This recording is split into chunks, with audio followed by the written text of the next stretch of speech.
Good morning everyone, कैसे हैं आप लोग। आप सबका स्वागत है आपके अपने यूट्यूब चैनल द क्लास 365 में। तो फ्रेंड्स, हम लोग आज से ज्ञान बिंदु के जो क्वेश्चन बैंक हैं उनको सॉल्व करेंगे और उसमें जितने जीएस के क्वेश्चन हैं सबको डिस्कशन के साथ देखेंगे। तो चलिए हम लोग इसको शुरू करते हैं। आज का पहला क्वेश्चन है, कीव राजधानी है। तो इसमें पूछा गया है जो कीव किसकी राजधानी है। तो कीव है यूक्रेन की राजधानी है। तो यूक्रेन की राजधानी कीव है। 1857 के विद्रोह के दौरान जगदीशपुर में इसका नेतृत्व किसके द्वारा किया गया था। तो ये कुंवर सिंह के द्वारा किया गया था। तो 1857 के विद्रोह के दौरान जगदीशपुर में इसका नेतृत्व कुंवर सिंह द्वारा किया गया था, जो आरा के पास जगदीशपुर के एक तबाह और असंतुष्ट जमींदार थे। तो कुंवर सिंह जगदीशपुर के एक असंतुष्ट जमींदार थे और इसका नेतृत्व जो है 1857 के दौरान किया गया था जगदीशपुर और आरा से। थर्ड क्वेश्चन है, स्पष्ट आकाश नीला दिखाई देता है क्योंकि बैंगनी और नीला प्रकाश अन्य सभी रंगों के प्रकाश की तुलना में वायुमंडल द्वारा अधिक परिकिरणित होते हैं। तो इसलिए स्पष्ट आकाश जो है नीला दिखाई देता है। स्पष्ट आकाश नीला दिखाई देता है क्योंकि बैंगनी और नीला प्रकाश अन्य सभी रंगों के प्रकाश की तुलना में वायुमंडल द्वारा अधिक परिकिरणित होते हैं। बैंगनी और नीला रंग के लिए प्रकाश का परिकिरण सर्वाधिक होता है तथा लाल रंग के लिए प्रकाश का परिकिरण न्यूनतम होता है। तो किस रंग के लिए प्रकाश का परिकिरण न्यूनतम होता है? तो लाल रंग के लिए। नेक्स्ट है, हिमालयी भालू तथा विशाल पांडा किस जाति का उदाहरण है। तो ये है सुमेध जाति का उदाहरण। तो सुमेध जनजाति क्या होता है? जिस प्रजाति की वनों में संकटग्रस्त हो जाने की संभावना हो, यदि प्रजाति की संख्या 10 वर्षों में 50% से अधिक की कमी दर्ज की गई हो, सुमेध प्रजाति के अंतर्गत आती है। प्रजातियों की जनसंख्या 10,000 से कम हो और 10 वर्षों के अंदर 10% की कमी आ रही हो, केवल 1,000 या उससे कम परिपक्व सदस्यों की संख्या शेष हो, इसे सुमेध जाति कहा जाता है। नेक्स्ट है, भारत की सबसे बड़ी नमक पानी की झील कौन सी है। तो ये हो जाएगा चिल्का झील। तो भारत की सबसे बड़ी नमक पानी की झील कौन सी है? तो चिल्का झील हो जाएगा। तो देखिए, भारत की सबसे बड़ी नमक पानी की झील चिल्का झील है। यह उत्तरी सरकार तट ओडिशा में अवस्थित भारत की सबसे बड़ी लैगून एवं खारे पानी की झील है। यह रामसर आर्द्र भूमि सूची के अंतर्गत शामिल है। सांबर झील भारत की सबसे बड़ी अंतःस्थलीय नमकीन झील है, सर्वाधिक लवणता वाली झील है। तो सांबर झील जो है ये अंतःस्थलीय नमकीन झील है और नमक पानी का सबसे बड़ा जो है लेगून झील एवं खारे पानी का कौन है? चिल्का झील है और ये उड़ीसा में है। और सांबर झील कहाँ है? ये राजस्थान में है। नेक्स्ट है, सोलर सेल बने हुए होते हैं। तो सोलर सेल किसके बने हुए होते हैं? तो ये होते हैं अर्धचालक के बने हुए। तो सोलर सेल अर्धचालक के बने हुए होते हैं। ऐसे पदार्थ जिसकी विद्युत चालकता चालक एवं अचालक पदार्थों के बीच होती है उसे अर्धचालक कहा जाता है, जैसे सिलिकॉन और जर्मेनियम। तो ये सब क्या होते हैं? अर्धचालक होते हैं। द्वितीय विश्व युद्ध में धुरी राष्ट्र में निम्न में से कौन सा देश शामिल नहीं था। तो इसमें जापान भी, इटली और जर्मनी, ब्रिटेन, इसमें ब्रिटेन शामिल नहीं था। द्वितीय विश्व युद्ध में ब्रिटेन धुरी राष्ट्र में शामिल नहीं था। सितंबर 1939 को जर्मनी ने पोलैंड पर आक्रमण किया। इसके साथ द्वितीय विश्व युद्ध की शुरुआत हुई। ग्रेट ब्रिटेन, फ्रांस और अमेरिका के सहयोग से यूरोपीय देशों का जो गुट बना वह मित्र राष्ट्र के नाम से प्रसिद्ध था। तो ब्रिटेन जो थे ये मित्र राष्ट्र में थे। तो मित्र राष्ट्र में ब्रिटेन, फ्रांस और अमेरिका था और धुरी राष्ट्र में जापान, इटली और जर्मनी थे। धुरी राष्ट्र में जर्मनी, जापान, इटली इत्यादि थे। नेक्स्ट है, निम्नलिखित देशांतरों में से कौन सा भारतीय मानक समय के लिए संदर्भ में उपयुक्त माना जाता है। तो ये हो जाएगा 82.5 डिग्री पूरब। तो 82 डिग्री 30 पूर्वी देशांतर रेखा को भारतीय मानक समय निर्धारण हेतु मानक यमुनांतर माना गया है, जो उत्तर प्रदेश के मिर्जापुर, जो जिसको इलाहाबाद में नैनी भी कहा जाता है, से होकर गुजरती है। ये भारत के 5 राज्य से गुजरती है, जिसमें उत्तर प्रदेश, मध्य प्रदेश, छत्तीसगढ़, ओडिशा एवं आंध्र प्रदेश है। नेक्स्ट ये हिंदी का क्वेश्चन है, व्याद्गम शब्द कौन सा संधि विच्छेद सही होगा। तो वधु जो रागम, इसका संधि विच्छेद होगा।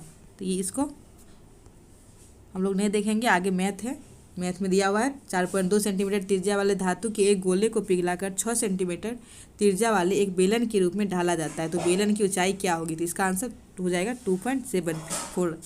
इसको आप लोग देख लीजिएगा। नेक्स्ट क्वेश्चन है, बिहार में पहली बार राष्ट्रपति शासन कब लगाया गया था। तो ये लगाया गया था 1968 में। तो बिहार में पहली बार राष्ट्रपति शासन 29 जून 1968 को लगाया गया था, जो 26 फरवरी 1969 ईस्वी तक रहा था। उस समय बिहार के मुख्यमंत्री भोला पासवान शास्त्री थे। बिहार में अब तक कुल 8 बार राष्ट्रपति शासन लग चुका है अंतिम बार राष्ट्रपति शासन 7 मार्च 2005 से 24 नवंबर 2005 तक लगा था। तो अभी तक बिहार में 8वां राष्ट्रपति शासन लग चुका है। नेक्स्ट है प्रधानमंत्री PBTG विकास मिशन के विकास से संबंधित है। किसके विकास से संबंधित है? तो आदिवासी समूह के विकास से संबंधित है। जनजातीय मामलों के मंत्रालय में PBTG के विकास की योजना लागू की गई है, जिसमें उनमें व्यापक सामाजिक आर्थिक विकास के लिए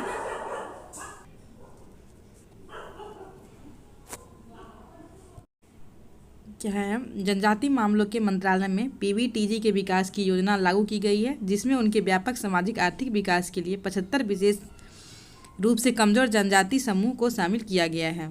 योजना के प्रावधानों के अनुसार राज्यों को 100% सहायता अनुदान उपलब्ध करवाया जाता है। 1973 में ढेबर आयोग ने आदिम जनजाति समूह PTG को एक अलग श्रेणी के रूप में बनाया, जो जनजाति समूह के में कम विकसित है। वर्ष 2006 में भारत सरकार ने PTG का नाम बदलकर PBTG कर दिया है। तो नेक्स्ट क्वेश्चन है, भारतीय अंतरिक्ष नीति 2023 के अनुसार कौन सी संस्था अंतरिक्ष प्रौद्योगिकियों के अनुसंधान और विकास पर ध्यान केंद्रित करेगी? तो ये हो जाएगा इसरो। भारतीय अंतरिक्ष अनुसंधान संस्थान इसरो द्वारा अंतरिक्ष नीति 2023 को मंजूरी दी गई है। यह नीति अंतरिक्ष क्षेत्र में निजी क्षेत्र की भागीदारी को संस्थागत बनाने और इसरो के उन्नत अंतरिक्ष प्रौद्योगिकी के अनुसंधान एवं विकास पर ध्यान केंद्रित करती है। तो ये इसरो हो जाएगा। नेक्स्ट क्वेश्चन है, जो बास्केटबॉल के मैदान को क्या कहते हैं? तो बास्केटबॉल के मैदान को कोर्ट कहा जाता है। तो बास्केटबॉल के मैदान को कोर्ट कहते हैं। बास्केटबॉल के मैदान को कोर्ट कहा जाता है। इस खेल का आविष्कार जेम्स स्मिथ ने 1891 ईस्वी में अमेरिका में किया था। फीफा 1932 में स्थापना हुई थी। तो बास्केटबॉल जो है इसके मैदान को कोर्ट कहा जाता है और इसकी स्थापना जेम्स स्मिथ के द्वारा 1891 अमेरिका में किया गया था। और फीफा जो है 1932 में इसकी स्थापना की गई थी। राज्यसभा के कितने सदस्य मनोनीत किए जाते हैं? तो राज्यसभा के 12 सदस्य जो है राष्ट्रपति द्वारा मनोनीत किया जाता है। ये अनुच्छेद 80(3) से संबंधित है। ये ऐसे व्यक्ति होते हैं जिनमें कला, साहित्य, विज्ञान, समाज सेवा के संबंध में विशेष ज्ञान या अनुभव हो। तो इसको राष्ट्रपति राज्यसभा में 12 सदस्य को आर्टिकल 80 के क्लॉज 3 के तहत जो है मनोनीत करते हैं। नेक्स्ट है, विजयनगर साम्राज्य में अमरम शब्द का अर्थ क्या था? तो इसका अर्थ था सैनिकों को अनुदान। तो विजयनगर साम्राज्य में अमरम शब्द का अर्थ था सैनिकों को दिया जाने वाला अनुदान। यह भूमि का सबसे बड़ा भूखंड था जो नायकों को प्रदान किया जाता था, किंतु भूमि पर नायकों का स्वामित्व नहीं होता था, बल्कि इससे होने वाली आय पर उनका विशेष अधिकार था। तो विजयनगर साम्राज्य में जो है आमरम का मतलब होता था सैनिक को अनुदान। राष्ट्रपति की सलाह से लोकसभा को भंग कर सकता है। तो राष्ट्रपति जो है प्रधानमंत्री की सलाह से जो है लोकसभा को भंग कर सकता है। राष्ट्रपति प्रधानमंत्री या मंत्रिपरिषद की सलाह पर लोकसभा को निश्चित अवधि से पहले भी भंग कर सकता है। ये आर्टिकल 85 में कहा गया है। नेक्स्ट है, प्रायद्वीपीय पठार की सर्वोच्च चोटी है। तो प्रायद्वीपीय पठार की सर्वोच्च चोटी क्या है? अनायमुडी। अन्नामलाई पर्वत की चोटी अनायमुडी, जिसका जो है लंबाई जो है ऊंचाई 2695 मीटर है, प्रायद्वीपीय पठार एवं दक्षिण भारत की सबसे ऊंची चोटी है। नेक्स्ट है, मोती प्राप्त करने के लिए संवर्धन किया जाता है। तो इसका आंसर हो जाएगा ओयस्टर का। मोती प्राप्त करने के लिए ओयस्टर का संवर्धन किया जाता है। ओयस्टर की दृष्टि से मन्नार की खाड़ी, कच्छ की खाड़ी एवं सौराष्ट्र का समुद्री किनारा महत्वपूर्ण है। इससे मोती प्राप्त की जाती है। तो मोती प्राप्त करने के लिए ओयस्टर का जो है संवर्धन किया जाता है। नेक्स्ट है, मनुष्य में नेत्र के आकार का नियंत्रण होता है। तो ये क्या जाता है? परितारिका द्वारा, जिसे आइरिस भी कहा जाता है।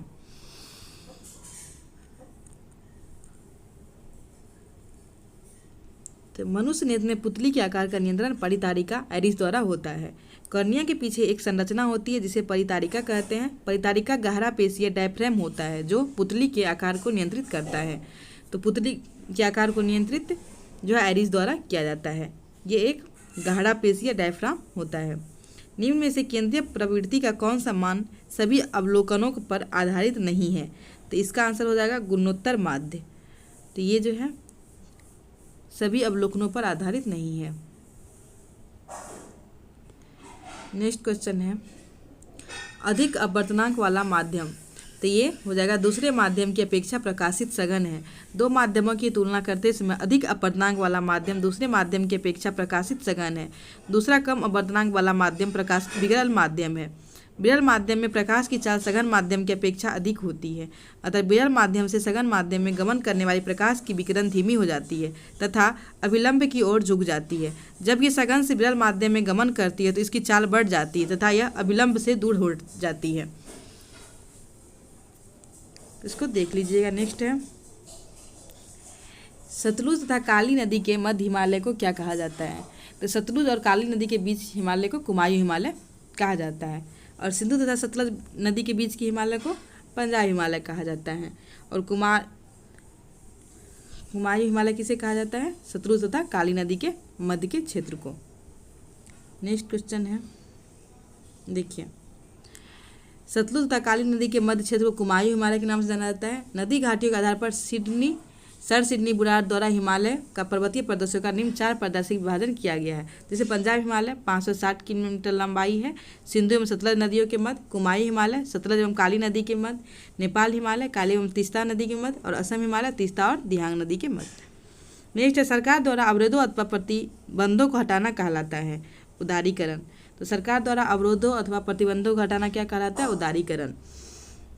उदारीकरण विभिन्न प्रतिबंधों को दूर कर अर्थव्यवस्था के विभिन्न क्षेत्रों को मुक्त करने की नीति है। अर्थात अर्थव्यवस्था को विभिन्न प्रकार के नियामकों तथा नियंत्रणों के संबंध में उदार होना, यह मुख्यतः उद्योगों तथा अन्य आर्थिक क्रियाओं पर सरकारी नियंत्रण को समाप्त करने का काम करने से संबंधित है।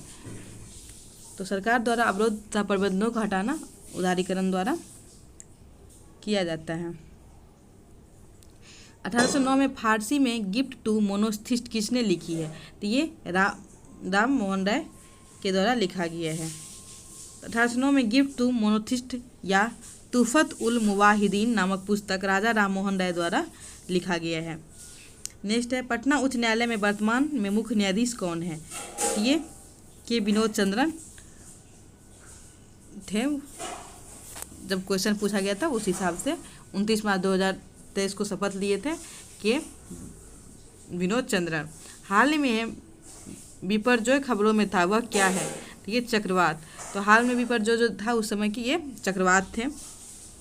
यह अरब सागर तथा गुजरात की समुद्री तट से टकराया था। इसका नामकरण बांग्लादेश द्वारा किया गया था। तो विपर्जय चक्रवात जो है इसका नामकरण बांग्लादेश के द्वारा किया गया था। निम्नलिखित में से कौन सी ताप विद्युत परियोजना महाराष्ट्र में स्थित नहीं है? तो कहलगांव। तो कहलगांव ताप विद्युत परियोजना महाराष्ट्र में स्थित नहीं है, यह भागलपुर बिहार में स्थित है। यह परियोजना एनटीपीसी के अधीन कोयला आधारित संयंत्र है। तो कहलगांव जो है यह बिहार में भागलपुर में स्थित है।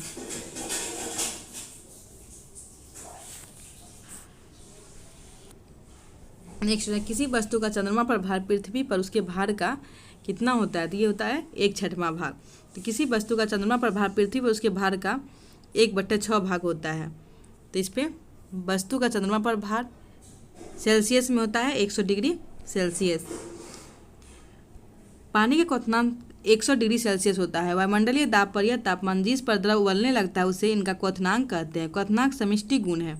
द्रव के सभी कणों को इतनी ऊर्जा मिल जाती है कि वे वाष्प में बदल जाते हैं। जल के लिए तापमान 373 केल्विन या 100 डिग्री सेल्सियस बराबर 273 + 100 बराबर 373 केल्विन होता है। रिवर्स रेपो रेट में वृद्धि है। तो रिवर्स रेपो रेट में वृद्धि क्या है? तरलता घटती है।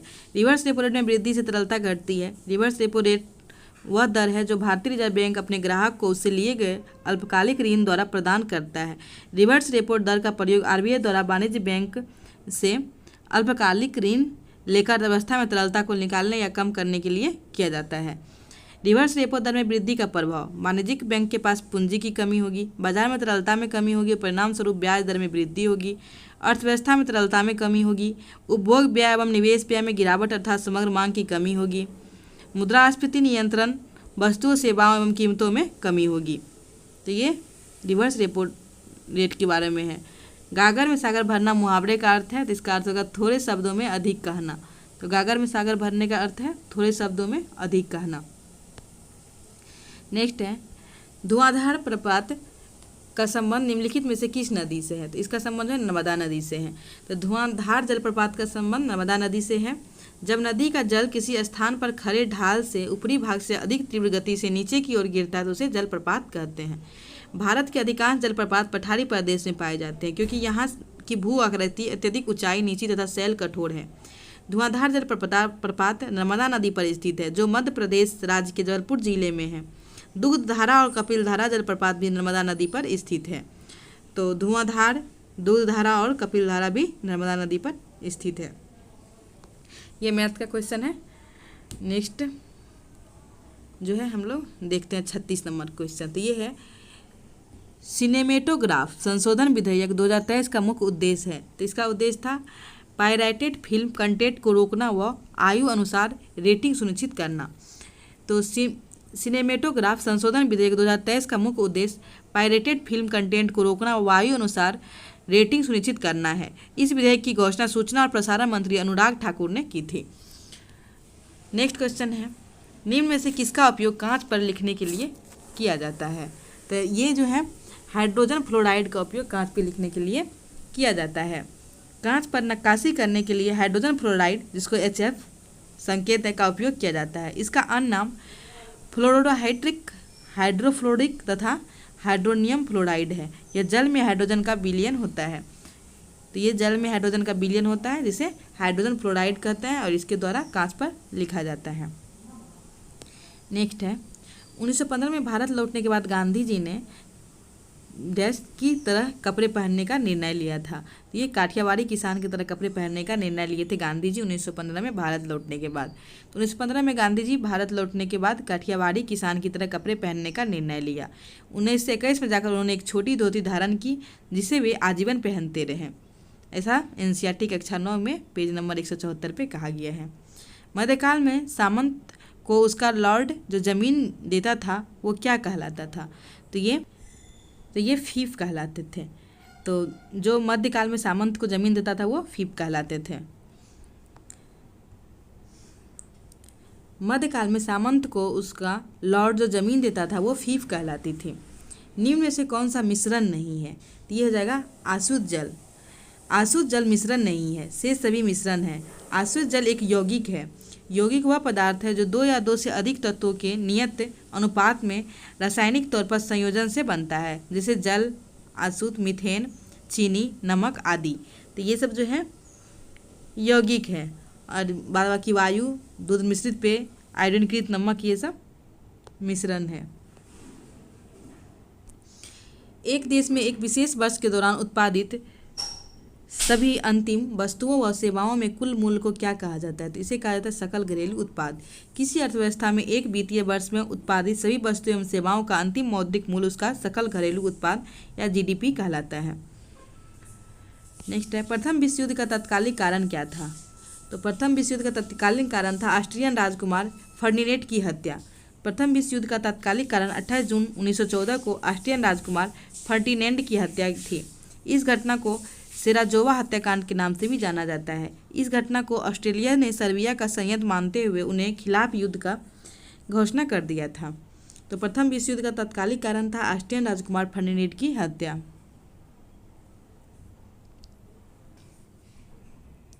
नेक्स्ट है नवनिर्वाचित लोकसभा में तत्कालिक अध्यक्ष किसे चुना जाता है। तो चुना जाता है लोकसभा के वरिष्ठतम सदस्य को। नवनिर्वाचित लोकसभा में तत्कालिक अध्यक्ष प्रोटेम स्पीकर के रूप में लोकसभा के वरिष्ठतम अध्यक्ष को चुना जाता है। प्रोटेम स्पीकर की नियुक्ति राष्ट्रपति द्वारा की जाती है। तो प्रोटेम स्पीकर की नियुक्ति राष्ट्रपति द्वारा की जाती है। तो ये नेक्स्ट क्वेश्चन है। नेक्स्ट है कौन सा देश G20 का सदस्य नहीं है। तो इसका हो जाएगा बांग्लादेश। तो बांग्लादेश G20 का सदस्य नहीं है। तो बांग्लादेश G20 का सदस्य नहीं है। G20 का गठन 1999 ईस्वी में एशियन वित्तीय संकट के बाद वित्तीय मंत्री और केंद्रीय बैंक के गवर्नरों के लिए वैश्विक आर्थिक और वित्तीय मुद्दों पर चर्चा करने के लिए एक मंच के रूप में की गई थी। G20 में 19 देश, अफ्रीकन यूनियन और यूरोपीय संघ मिलाकर कुल 21 सदस्य हैं। G20 के सदस्य अर्जेंटीना, ऑस्ट्रेलिया, ब्राज़ील, कनाडा, चीन, France, Germany, Bharat, Indonesia, Italy, Japan, Korea, गणराज्य मेक्सिको, रूस, सऊदी अरब, दक्षिण अफ्रीका, तुर्की, यूनाइटेड किंगडम, संयुक्त राष्ट्र अमेरिका, यूरोपीय संघ तथा अफ्रीका संघ है जो 2023 में शामिल हुआ है। नेक्स्ट है निम्न में से कौन से पादप युग में उभयलिंगी पुष्प होते हैं? तो गुड़हल तथा सरसों के जो है पुष्प ये उभयलिंगी होते हैं। गुड़हल तथा सरसों पादप युग में उभयलिंगी पुष्प होते हैं। जब पुष्प में पुंकेसर एवं स्त्री केसर दोनों उपस्थित होते हैं तो उन्हें उभयलिंगी पुष्प कहते हैं। जैसे गुड़हल एवं सरसों, जब पुष्प में पुंकेसर अथवा स्त्री केसर में से कोई एक जननांग उपस्थित होता है तो उसे पुष्प एकलिंगी कहलाता है, जैसे कि पपीता और तरबूजा। तो ये सब एकलिंगी कहलाता है। नेक्स्ट है टोक्यो ओलंपिक में सुमित नगल ने डैश में भारत का प्रतिनिधित्व किया था। तो ये टेनिस में किए थे। तो टोक्यो ओलंपिक में सुमित नगल ने टेनिस में भारत के लिए प्रतिनिधित्व किया था। नेक्स्ट है भौगोलिक अनुसंधान में किस देश ने यूरोप को नेतृत्व प्रदान किया? तो इसका आंसर हो जाएगा डी, पुर्तगाल। तो भौगोलिक अनुसंधान में जो है यूरोप का नेतृत्व पुर्तगाल द्वारा प्रदान किया गया। यूरोप ने 15वीं शताब्दी में अंतर्राष्ट्रीय व्यापार और बाद में वाणिज्यिक गतिविधियां के युग में प्रवेश किया। यह पुर्तगाली और स्पेनवासी थे जिन्होंने 15वीं और 16वीं शताब्दी के शुरुआत में नए समुद्री मार्ग की खोज का बीड़ा उठाया, यात्राओं को प्रोत्साहित किया और प्रारंभिक औपनिवेशिक साम्राज्य का गठन किया। पुर्तगाल के राजकुमार हेनरी द नेविगेटर के नेतृत्व में इसकी शुरुआत की गई। इस समय बार्थोलोम्यू डियाज पुर्तगाली व्यापारी द्वारा 1488 में केप ऑफ गुड होप की खोज की गई, जो अफ्रीका महाद्वीप का सबसे दक्षिणी बिंदु है। तो केप ऑफ गुड होप जो है इसकी खोज बार्थोलोम्यू डियाज द्वारा की गई थी, जो अफ्रीका महाद्वीप की सबसे जो है दक्षिणी बिंदु है। इसके उपरांत कोलंबस जो स्पेन के थे द्वारा 1492 में अमेरिका की खोज की तथा वास्को डी गामा द्वारा पुर्तगाल के थे 1498 में भारत के समुद्री मार्ग की खोज की गई थी। तो ये पुर्तगाली द्वारा औपनिवेशिक खोज की शुरुआत की गई थी। नेक्स्ट है विधान परिषद वाले राज्य की विधान परिषद के सदस्यों की कुल संख्या उस राज्य के विधानसभा के सदस्यों की कुल संख्या की कितनी होनी चाहिए? तो ये हो जाएगा कितनी अधिक नहीं होगी, तो इसका हो जाएगा 1/3। तो विधान परिषद वाले राज्यों की विधान परिषद के सदस्यों की कुल संख्या उस राज्य की विधानसभा के राज्यों की कुल संख्या की 1/3 से अधिक नहीं होगी। विधान परिषद में सदस्यों की अधिकतम संख्या विधानसभा की 1/3 और न्यूनतम 40 निश्चित की गई है। इसका मान पूछा गया है जी का, तो इसका हो जाएगा 6.67, 10 का तो जगह 11 Nm स्क्वायर kg। एकांक दूरी पर स्थित एकांक द्रव्यमान के दो पिंडों के बीच कार्य करने वाले गुरुत्वाकर्षण बल को गुरुत्वाकर्षण नियतांक कहते हैं। इसे कैपिटल जो है जी से प्रदर्शित करते हैं। जी का मान सभी स्थानों पर एक समान होता है। यह एक अदिश राशि है। नेक्स्ट है डोमोस शब्द का तात्पर्य है। तो डोमोस शब्द का तात्पर्य क्या है? जनता से। तो डेमोस शब्द का तात्पर्य जनता है। लोकतंत्र शब्द अंग्रेजी शब्द डेमोक्रेसी का हिंदी रूपांतरण है। डेमोक्रेसी दो यूनानी शब्दों से बना है, डेमोस और क्रेटिया, जिसका अर्थ है क्रमशः जनता और शासन। तो डेमोस शब्द जो है ये संबंधित है जनता से। नेक्स्ट है अप्रैल 2023 में प्रमुख फसल बीमा योजना प्रधानमंत्री फसल बीमा योजना ने कितने वर्ष पूर्ण कर लिया है? तो ये 7 वर्ष पूर्ण कर लिए हैं। प्रधानमंत्री नरेंद्र मोदी द्वारा 13 जनवरी 2016 को शुरू की गई प्रधानमंत्री फसल बीमा योजना किसानों के लिए उनकी उपज के लिए एक बीमा सेवा है। यह योजना 2023 में 7 वर्ष पूरा कर लिया है। नेक्स्ट क्वेश्चन है बक्सा टाइगर रिजर्व किस राज्य में स्थित है? तो ये हो जाएगा पश्चिम बंगाल। तो बुक्सा टाइगर रिजर्व पश्चिम बंगाल में स्थित है। नेक्स्ट क्वेश्चन है संविधान का अनुच्छेद 25 संबंधित है। तो ये संबंधित है धर्म की स्वतंत्रता से। संविधान का अनुच्छेद 25 धर्म की स्वतंत्रता से संबंधित है। संविधान के भाग 3 में अनुच्छेद 12 से 35 तक मूल अधिकारों का विवरण है। मूल अधिकार अमेरिकी संविधान से लिया गया है। संविधान के भाग 3 को भारत का मैग्ना कार्टा की संज्ञा दी गई है और इसी में जो है 25 से 28 तक धार्मिक स्वतंत्रता का अधिकार दिया गया है। नामी मरुस्थल स्थित है। तो ये नाभी मरुस्थल कहाँ है? अफ्रीका में। नाभी मरुस्थल अफ्रीका में स्थित है। पुस्तक हिंद स्वराज निम्नलिखित में से किसके द्वारा लिखी गई थी? तो ये महात्मा गांधी द्वारा लिखी गई थी। तो पुस्तक हिंद स्वराज महात्मा गांधी द्वारा लिखी गई थी। 1909 में महात्मा गांधी ने हिंद स्वराज की रचना की थी। यह मूल रूप से गुजराती भाषा में रची गई है। नेक्स्ट है वर्तमान में केंद्रीय सतर्कता आयुक्त कौन है? तो ये हो जाएगा पीके श्रीवास्तव। वर्तमान में केंद्रीय सतर्कता आयुक्त पीके श्रीवास्तव है। केंद्रीय सतर्कता आयोग केंद्र सरकार में भ्रष्टाचार रोकने के लिए एक प्रमुख संस्था है। संस्थानम समिति की सिफारिश पर सन 1966 में केंद्र सरकार द्वारा पारित एक प्रस्ताव के अंतर्गत इसका गठन हुआ था। नेक्स्ट क्वेश्चन है, संसद के दोनों सदनों की संयुक्त बैठक के लिए गणपूर्ति चाहिए, तो इसका हो जाएगा दोनों सदनों की कुल सदस्य संख्या का 1/10 भाग। तो संसद के दोनों सदनों की संयुक्त बैठक के लिए गणपूर्ति दोनों सदनों की कुल सदस्य संख्या का 1/10 होना चाहिए। कोरम या गणपूर्ति सदस्यों की न्यूनतम संख्या है जिनकी उपस्थिति से सदन का कार्य संपादित होता है। यह प्रत्येक सदन में पीठासीन अधिकारी समेत कुल सदस्यों का 10वां हिस्सा होता है। चलिए नेक्स्ट क्वेश्चन है, देखिए सब प्रीवियस ईयर है, ये मतलब इससे आप अनुमान लगा सकते हैं कि कहाँ से किस टॉपिक द्वारा क्वेश्चन पूछा जाता है। नेक्स्ट है, भारत में प्रतिवर्ष आर्थिक सर्वेक्षण कौन प्रकाशित करता है, तो ये वित्त मंत्रालय भारत सरकार द्वारा प्रतिवर्ष जो है आर्थिक सर्वेक्षण प्रकाशित किया जाता है। नेक्स्ट मैथ का क्वेश्चन है। उसके बाद है, संसाधन जो वर्षों में उपभोग में समाप्त हो जाता है उन्हें क्या कहते हैं, तो उनको कहते हैं अनवीकरणीय। तो जो वर्षों के उपभोग से समाप्त हो जाए उसे अनवीकरणीय कहते हैं, जैसे जल ऊर्जा, पवन ऊर्जा, भूतापीय ऊर्जा आदि। जिन संसाधन को एक बार उपयोग करने के बाद पुनः उपयोग या उन्हें बदला नहीं जा सकता उन्हें अनवीकरणीय संसाधन कहते हैं। चलिए नेक्स्ट क्वेश्चन देखते हैं।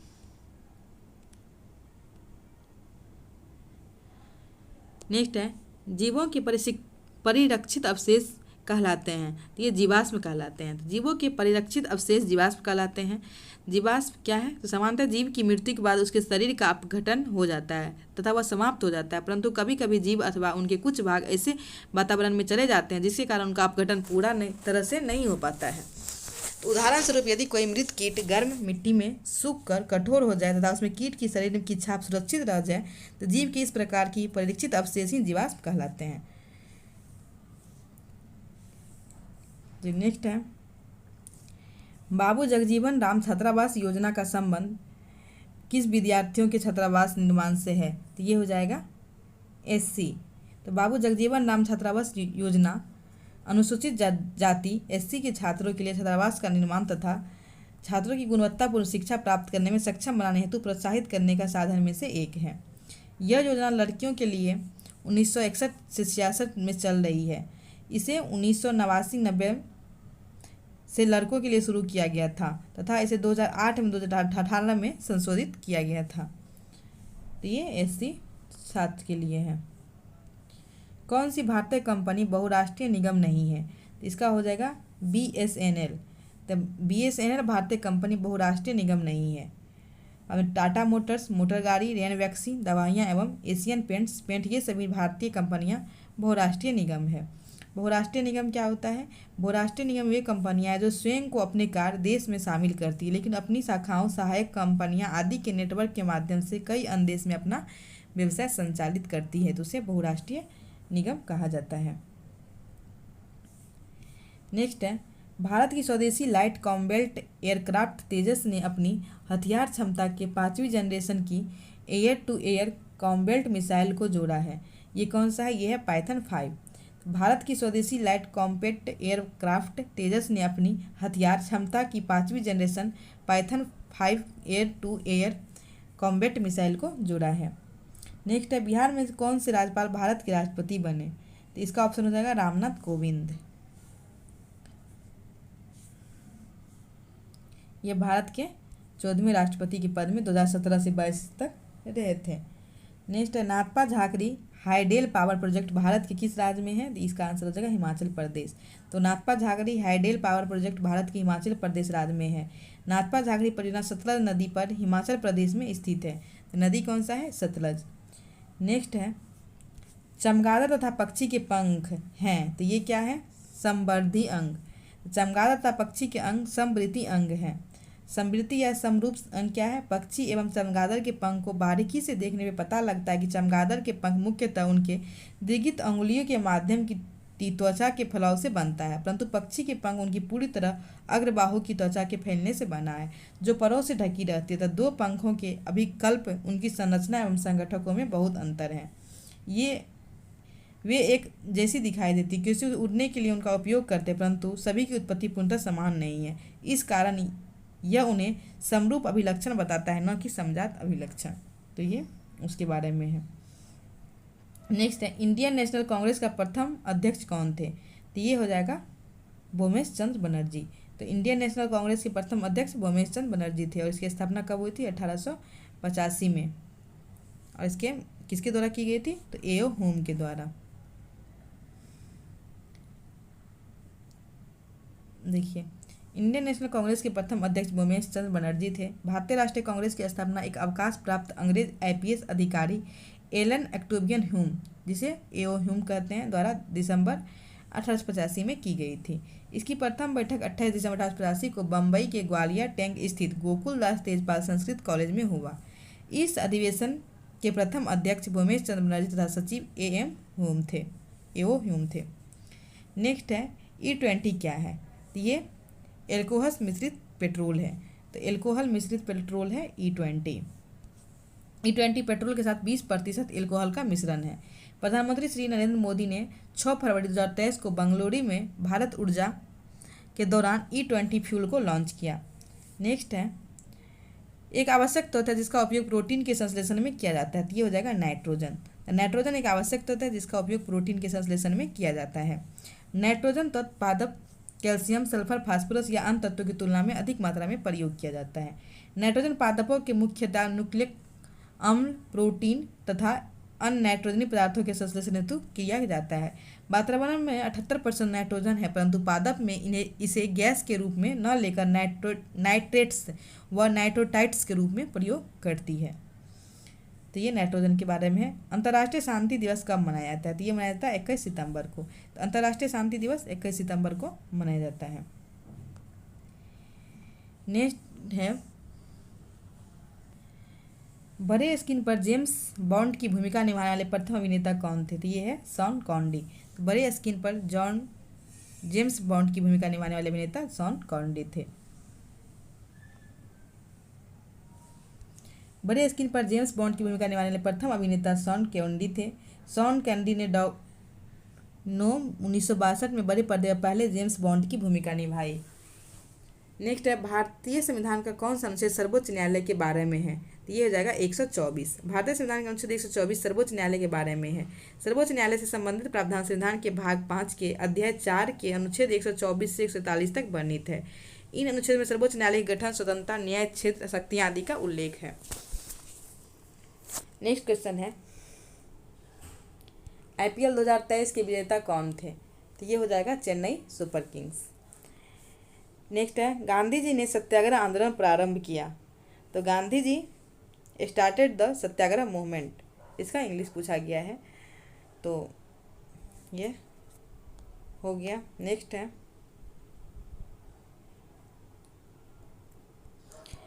भारतीय राष्ट्रीय प्रतिदर्श सर्वेक्षण संगठन का क्या उत्तरदायित्व है? तो इसका आंसर हो जाएगा विभिन्न क्षेत्रों में अखिल भारतीय स्तर पर बड़े पैमाने के सर्वेक्षण करना। चलिए नेक्स्ट क्वेश्चन है, भारत सरकार का प्रथम लॉ ऑफिसर है। तो भारत सरकार का प्रथम लॉ ऑफिसर कौन होते हैं? Attorney general. भारत सरकार के प्रथम लॉ ऑफिसर अटॉर्नी जनरल होते हैं। संविधान के अनुच्छेद 76 के अनुसार महान्यायवादी के पद का प्रावधान किया गया है। महान्यायवादी का कोई निश्चित कार्यकाल नहीं होता। यह राष्ट्रपति के पश्चात प्रयत्न पद धारण करता है। वर्तमान में महान्यायवादी आर वेंकट रमणी थे हैं उस टाइम के क्वेश्चन है। नेक्स्ट है, NBS 01 एक क्या है? तो ये है उपग्रह।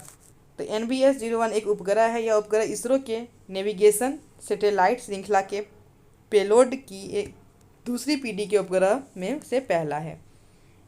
नेक्स्ट है, बोस कियाना गुलजार पर एक हिंदी पुस्तक किसके द्वारा संकलित की गई है? तो इसका हो जाएगा यशवंत व्यास के द्वारा ये लिखी गई है। फिर ये मैथ का क्वेश्चन है। नेक्स्ट है, नौजवान भारत सभा की स्थापना किसने की थी?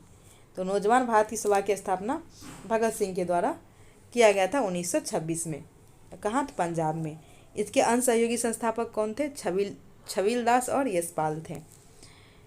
नेक्स्ट इंग्लिश का क्वेश्चन है। फिर है, भारत में एक्सपोर्ट प्रीपेयर्डनेस इंडेक्स निर्यात तैयारी सूचकांक का प्रकाशन निम्नलिखित में से कौन करता है? तो इसका आंसर हो जाएगा नीति आयोग। तो भारत में एक्सपोर्ट प्रीपेयर्डनेस इंडेक्स का प्रकाशन नीति आयोग करता है। नीति आयोग 17 जुलाई 1923 को तीसरा निर्यात तैयारी सूचकांक रिपोर्ट जारी करेगा। इस रिपोर्ट के अनुसार तमिलनाडु 80.89 अंक के साथ प्रथम स्थान पर और 78.20 अंक के साथ महाराष्ट्र दूसरे स्थान पर है और 76.36 अंक के साथ कर्नाटक तीसरे स्थान पर है। तापमान का ऐसा ही मात्रक क्या है? तो तापमान का ऐसा ही मात्रक केल्विन होता है। तापमान का ऐसा ही मात्रक केल्विन है। तापमान मापने के विभिन्न पैमाने हैं। सेल्सियस पैमाना, इस पैमानों पर जल का क्वथनांक 100 डिग्री सेल्सियस तथा हिमांक 0 डिग्री सेल्सियस होता है। केल्विन पैमाना, इस पर जल का क्वथनांक बिंदु 373.15 केल्विन तथा हिमांक बिंदु 273.15 केल्विन होता है। फ़ारेनहाइट पैमाना, इस पर जल का क्वथनांक बिंदु 212 डिग्री फ़ारेनहाइट तथा हिमांक बिंदु 32 डिग्री फ़ारेनहाइट पर लिया जाता है। रोमर पैमाना, इस पर क्वथनांक बिंदु 80 डिग्री रोमर तथा हिमांक बिंदु 0 डिग्री रोमर लिया जाता है। तो ये सब तापमान मापने का पैमाना है। नेक्स्ट क्वेश्चन है, कैबुल लामजाओ राष्ट्रीय उद्यान कहाँ स्थित है? तो कैबुल लामजाओ राष्ट्रीय उद्यान मणिपुर में स्थित है। यह विश्व का एकमात्र तैरता हुआ राष्ट्रीय उद्यान है। इस पर तैरते हुए द्वीप पाए जाते हैं जिन्हें स्थानीय भाषा में फुमदी कहते हैं। प्रेरित विद्युत धारा की दिशा दी जाती है। तो फ्लेमिंग का दक्षिण हस्त नियम के द्वारा प्रेरित विद्युत दिशा दिया जाता है। देखिए, तो ये फ्लेमिंग के दाहिना हाथ का नियम है जिसमें ये जो है चुंबकीय क्षेत्र को दर्शाता है, अंगूठा चालक की गति और नीचे कर चालक में प्रेरित विद्युत धारा को दर्शाता है। इस नियम के अनुसार दाएं हाथ की तर्जनी, मध्यमा तथा अंगूठे के इस प्रकार फैलाई जाती है कि तीनों एक दूसरे के लंबवत हो तथा अंगूठा चालक की गति को दर्शाता है। देखिए, अंगूठा चालक की गति को दर्शाता है। तर्जनी चुंबकीय क्षेत्र की दिशा को प्रदर्शित करता है। तो मध्यमा चालक के प्रेरित धारा की दिशा को प्रेरित करता है। नेक्स्ट है, भारत में मनरेगा कब लागू किया गया? तो ये किया गया 2006 में। भारत में मनरेगा 2 फरवरी 2006 को लागू किया गया था। इसकी शुरुआत आंध्र प्रदेश के बंदापल्ली जिले के अनंतपुर गांव से हुई थी। पूर्व में इनका नाम नरेगा था, जिसे 2 अक्टूबर 2009 से बदलकर मनरेगा कर दिया गया है। चलिए नेक्स्ट क्वेश्चन है, आँख और उसके रोगों से संबंधित चिकित्सा शास्त्र की शाखा को क्या कहते हैं? इसको कहते हैं ऑप्थेल्मोलॉजी। आँख और उससे रोग से संबंधित चिकित्सालय की शाखा को ऑप्थेल्मोलॉजी कहते हैं। निम्नलिखित में से कौन सी विशेषता खनिज पदार्थों में नहीं पाई जाती है? तो ये खत्म नहीं हो सकता है। खनिज पदार्थ भी खत्म हो सकता है। खनिज क्षयशील संसाधन है जिसका नवीकरण नहीं किया जा सकता। भारत में अधिकांश खनिज क्षेत्र प्रायद्वीपीय भारत में पाए जाते हैं। नेक्स्ट है, कोरापुट खाने भारत के किस राज्य में स्थित है? तो कोरापुट उड़ीसा में है। कोरापुट खाने भारत के उड़ीसा राज्य में स्थित है। यह उड़ीसा में स्थित पंचतमाली पहाड़ियों पर बॉक्साइट के उत्पादन के लिए प्रसिद्ध है। उड़ीसा में अन्य खनिज क्षेत्र है क्योंझर, सुंदरगढ़ और कालाहांडी। नेक्स्ट, औरंगजेब की मृत्यु कब हुई थी? 1707 में हुई थी। नेक्स्ट क्वेश्चन है, किस मूल्यों से सरकार फसलों के समर्थन में कौन सा मूल्य की घोषणा करती है? तो न्यूनतम समर्थन मूल्य MSP की घोषणा करती है। जल के अणुओं का अर्धपारगम झिल्ली द्वारा गति करना क्या कहलाता है? ये कहलाता है परासरण। तो जल के अणुओं का अर्धपारगम झिल्ली द्वारा गति परासरण कहलाता है। परासरण की प्रक्रिया में जल के अणु अर्धपारगम झिल्ली के द्वारा जल के अधिक सांद्रता वाले क्षेत्र में जल से कम सांद्रता वाले क्षेत्र की ओर गमन करता है। परासरण की प्रक्रिया विधि अर्धपारगम झिल्ली के संभव नहीं है। परासरण द्वारा पौधे अपने मूल रोम से भूमि से जल अवशोषित करते हैं। पौधे की कोशिका में जल का संचलन परासरण द्वारा होता है। तो ये परासरण के बारे में दिया गया है। नेक्स्ट ये हिंदी का है, अति सूदो स्नेह को मार्ग है जहाँ नेकू सयानप बांक नहीं। पंक्ति में रेखांकित शब्द का अर्थ है, तो इसका अर्थ हो जाएगा तनिक भी चतुराई नहीं। नेक्स्ट है, ये इंग्लिश हो गया। कोइलवर पुल कहाँ है? तो कोइलवर पुल स्थित है सोन नदी पर। इस पुल का आधिकारिक नाम अब्दुल बारी पुल है, जिसकी स्थापना 1856 में तथा परिचालन 1862 में शुरू किया गया था। यह पटना तथा भोजपुर के साथ जो है रेल मार्ग है जिसकी लंबाई 1440 मीटर है। IPL 2023 में रॉयल चैलेंजर्स बंगाल का कप्तान कौन था? तो ये थे फाफ डू प्लेसिस। तो 2023 में रॉयल चैलेंजर्स बंगाल का कप्तान जो है फाफ डू प्लेसिस था। 12 मार्च 2022 को पूर्व RCB कप्तान विराट कोहली ने घोषणा की कि वह फाफ डू प्लेसिस को कमान सौंपेगा, जो RCB के नए कप्तान होंगे। फिर है फाफ डू प्लेसिस दक्षिण अफ्रीका के क्रिकेट खिलाड़ी हैं। इंडियन प्रीमियर लीग 2023 आईपीएल का 16वां संस्करण था। इसकी विजेता टीम चेन्नई सुपर किंग्स तथा उपविजेता गुजरात टाइटंस था। नेक्स्ट है अंतर्राष्ट्रीय जैव विविधता दिवस 2023 का थीम क्या था? तो from agreement to action, build back biodiversity. तो अंतर्राष्ट्रीय जैव विविधता दिवस 2023 का theme from agreement to action, build back biodiversity, समझौते से कार्रवाई तक जैव विविधता का पुनर्निर्माण था। 22 मई को मनाए जाने वाला अंतर्राष्ट्रीय जैव विविधता दिवस पृथ्वी पर जीवन को बनाए रखने के लिए जैव विविधता के महत्व के बारे में जागरूकता बढ़ाता है। जैव विविधता दिवस 2022 का थीम सभी जीवन के लिए एक साझा भविष्य का निर्माण करना था। नेक्स्ट और लास्ट क्वेश्चन है, गौतम बुद्ध ने धम्मचक्र प्रवर्तन कहाँ से आरंभ किया था? ये किए थे सारनाथ से। तो गौतम बुद्ध ने धम्मचक्र परिवर्तन सारनाथ से आरंभ किया था। महात्मा बुद्ध अरुवेला वर्तमान बोध गया से सारनाथ आए। यहाँ पर 5 ब्राह्मण सन्यासी को अपना प्रथम उपदेश दिया, जिसे बौद्ध धर्म में धम्मचक्र परिवर्तन के नाम से जाना जाता है। तो ये बौद्ध के बारे में है। इससे आगे का जो है हम लोग नेक्स्ट दूसरे क्लास में देखेंगे। इसको आप लोग अच्छे से अच्छे देखिएगा और अधिक से अधिक शेयर कीजिएगा। ये आपके सभी एग्ज़ाम के लिए इम्पोर्टेंट है और इसके हिसाब से आप जान सकते हैं जो एग्ज़ाम में कहाँ कहाँ से क्वेश्चन पूछा जा सकता है। और इसको आप बिहार दरोगा के लिए तो कर ही सकते हैं और जो बिहार पुलिस वाले हैं उसके लिए भी काफ़ी इम्पोर्टेंट होगा। तो चलिए आप लोग इसको देखिएगा और कमेंट में ज़रूर बताइएगा कैसा लगा। Thank you so much.